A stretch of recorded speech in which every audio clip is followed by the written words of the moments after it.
गुरु प्यारी साध संगत जी, प्यार से कहना धन निरंकार जी।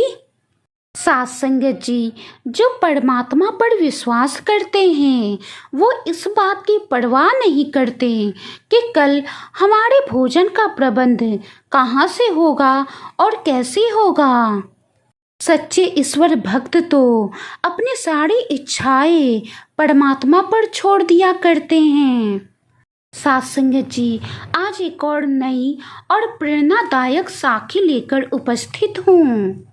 गुरु प्यारी साध संगत जी, एक राजा के यहाँ ना जाने कई वर्षों बाद संतान का जन्म हुआ। वो संतान कन्या थी जिसका नाम कोमल रखा गया। राजकुमारी कोमल के जन्म पर पूरे राज्य में खुशियां मनाई गई। हर ओर खुशी का वातावरण छा गया। धीरे धीरे राजकुमारी बड़ी होने लगी। राजा ने उसकी परवरिश में कोई कमी ना छोड़ी। राजकुमारी कोमल बचपन से ही धार्मिक प्रवृत्ति की थी।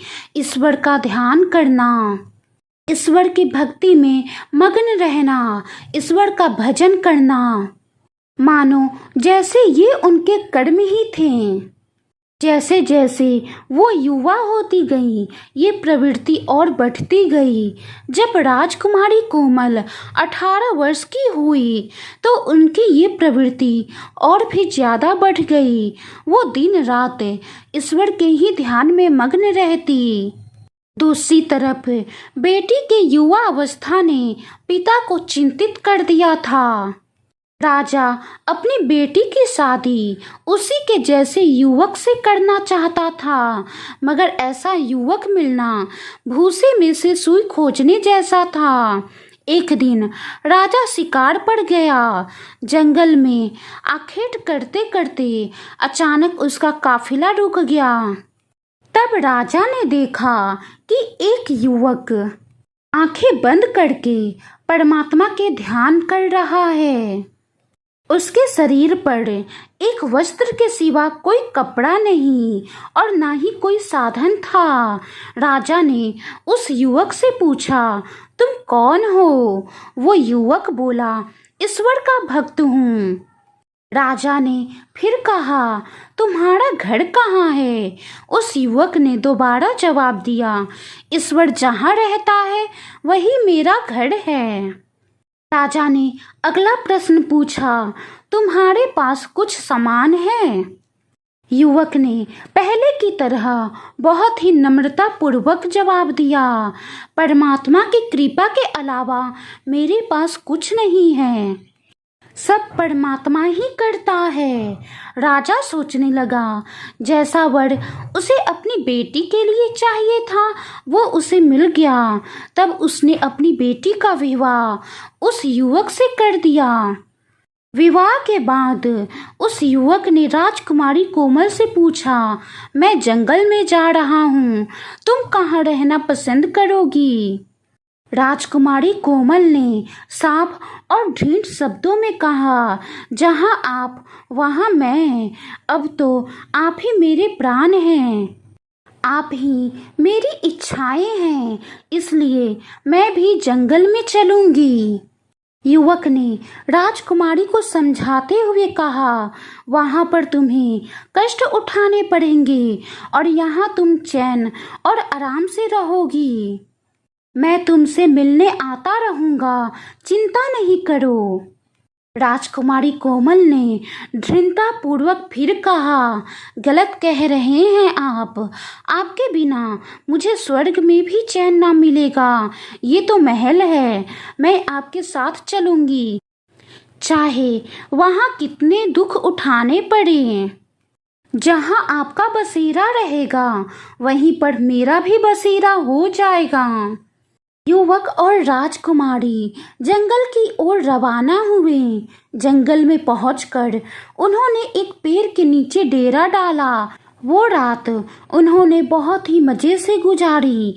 अगली सुबह राजकुमारी कोमल ने देखा कि पेड़ के कटोरे में मिट्टी से बना कटोरे के ऊपर रोटी का टुकड़ा रखा है। उसने मिट्टी के कटोरे को उठाकर अपने पति से पूछा, ये क्या रखा है? तब पति ने जवाब दिया, इसे आज के लिए बचा कर रखा था। ये सुनते ही राजकुमारी कोमल रोने लगी। पति उसे रोता देखकर हैरान हो उठा। वो राजकुमारी कोमल से बोला, मैं जानता था कि तुम्हारा लालन पालन महल में हुआ है। मुझ जैसे गरीब के साथ तुम नहीं निभा सकोगी। राजकुमारी कोमल ने कहा, स्वामी ये बात नहीं है, मैं गरीबी से नहीं डरती। युवक ने कहा, तो क्या बात है, एकदम तुम रोने क्यों लगी? राजकुमारी ने कहा, मुझे दुख इस बात का है स्वामी कि ईश्वर के प्रति आपका विश्वास अटूट व अटल नहीं है। युवक ने कहा, क्या कह रही हो तुम? ईश्वर के प्रति मेरा विश्वास अटूट और अटल है। राजकुमारी बोली, मैं सही कह रही हूँ स्वामी। ये सत्य है कि ईश्वर के प्रति आपका विश्वास अटूट नहीं है। आपकी प्रभु भक्ति अटूट नहीं है, अटल नहीं है। युवक ने फिर पूछा, वो कैसे? तब राजकुमारी बोली, अगर आपका विश्वास ईश्वर के प्रति दृढ़ अटल होता तो क्या आप रोटी का टुकड़ा बचा कर रखते? क्या आप ये सोचते कि कल क्या खाएंगे? अगर आपकी प्रभु भक्ति अटूट होती, ईश्वर पर विश्वास अटल होता, तो आप कल की चिंता ना करते, क्योंकि प्रभु भक्त तो अपनी सारी इच्छाएं, सारी चिंताएं ईश्वर पर छोड़ देते हैं।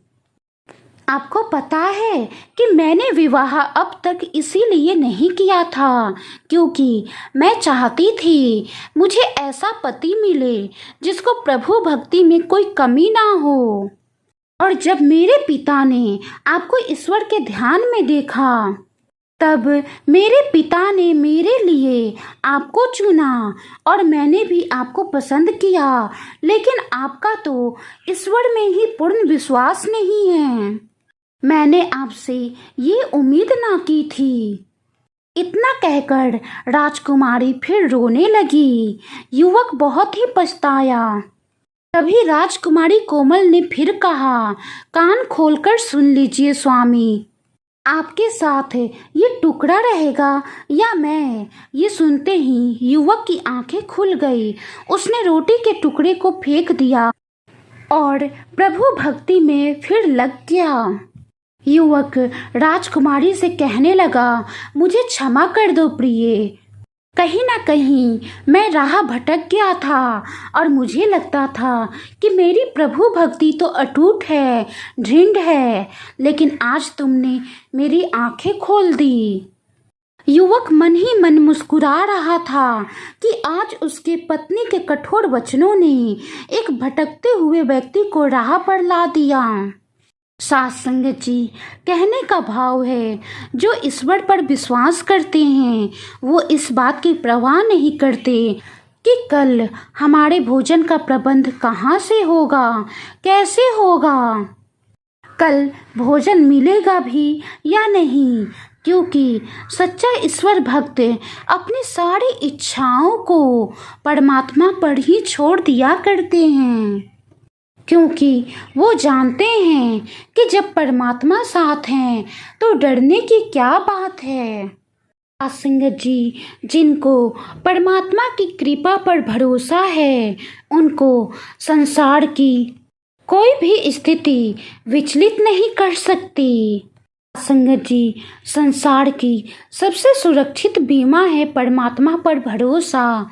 बस याद रखें, किस्त समय से भरते रहें, सुबह और शाम सेवा सिमरन सत्संग करते रहें।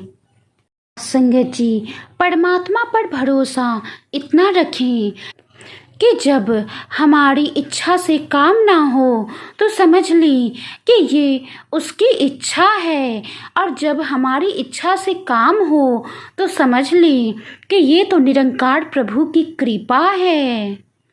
साथ संगत जी, आज की साखी कैसी लगी कमेंट बॉक्स में ज़रूर बताइएगा। और कुछ गलती हो गई हो तो बख्श लेना जी। साखी को लाइक करें, शेयर करें। अभी तक अगर आपने चैनल को सब्सक्राइब ना किया है तो सब्सक्राइब जरूर करें जी, और साथ में बेल आइकन पे प्रेस जरूर करें। गुरु प्यारी सास संगत जी प्यार से कहना, धन निरंकार जी।